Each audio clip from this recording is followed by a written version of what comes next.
오랫동안 글을 쓰지 않다가 마음을 추스리고 쓰고 있습니다. 얼마 전에 내가 거의 예상하지 못하였는데 아버지께서 갑자기 돌아가셨습니다. 새벽에 동생에게서 오빠 하는 소리를 듣자마자 갑자기 정신이 나간 사람처럼 멍하고 있었습니다. 그리고 조금 있으니 동생이 울자마자 확실히 알게 되었습니다. 돌아가시기 전까지 근 몇 개월 동안은 일반 병원에서 한 달간 계시다가 다시 요양원으로 가시고 2에서 3회 반복하셨지만 이렇게나 빨리 돌아가실 줄 몰랐습니다. 다른 부분은 패스하고 이제 양가 부모님이 다 돌아가셨습니다. 어느 순간 시간이 이렇게나 빨리 흘러서 내 옆에 아무도 계시지 않습니다. 근래 계속해서 보여지는 이 세상에서 이제 나를 무조건적으로 가슴에 품은 분은 계시지 않습니다. 가슴 깊숙한 곳의 허전함과 이 지구상에 혼자만 있고 버려진 느낌입니다. 나는 부친의 장례식에 3일 동안 영정사진을 지켜보면서 양가 부모님께서는 나에게 무엇을 원하시는지, 나는 그분들의 원함을 이루기 위해서 나름 나머지 인생을 어떻게 살아야 하는지 결심을 하게 되었습니다. 한편으로는 정신을 차려보면서 이제 내가 부모님들이 계시지 않는 이 상황에서 장남인 내가 해야 할 일이 무엇인지 정리해봅니다. 말이 아니라 마음 깊숙한 곳에서 저절로 결심이 되어집니다. 일라의 부모님들이 일관되게 나의 기억 속에서 하신 일이 무엇인지 되돌아보게 됩니다. 나이가 드셔서도 두 분께서는 하루의 시간을 정해놓으시고 개인 예배를 드리셨습니다. 하루에 3번은 교회에서 주신 정시기도문을 그대로 읽으시면서 기도하셨습니다. 또한 돌아가실 때까지 그 시간에는 개인 예배를 끝까지 하셨습니다. 언제부터인지 나도 개인 예배를 드리고 있습니다. 그런데 이제 내가 부모님이 하신 일을 이어받아서 해야 합니다. 이제는 형제들과 다음 세대 일가 친척을 위해서 기도해야 합니다.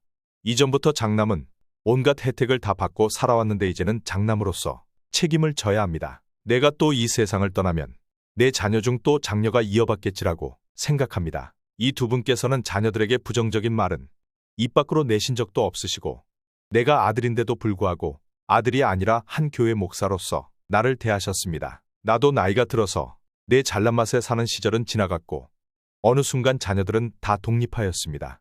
이전부터도 나의 자녀들이 친구 같았지만 이제는 독립적인 가정을 이룬 사람들이라 더욱 존중하는 마음으로 대해야겠습니다. 삼부모님이 돌아가신 마당에 형제와 사촌과는 이제 응집력이 거의 없습니다. 부모님으로 구심점이 있었지만 제사를 드리지도 않기에 앞으로 모일 시간이나 모여야 할 이유가 없어졌습니다.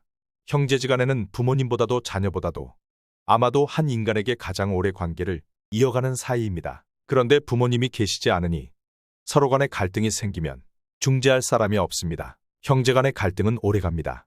만일에 일방적으로 당하면 또는 어느 시기에 적당히 풀지 않으면 이런 상황이 오면 더 이상 왕래하지 않으며 원수가 될 수 있습니다.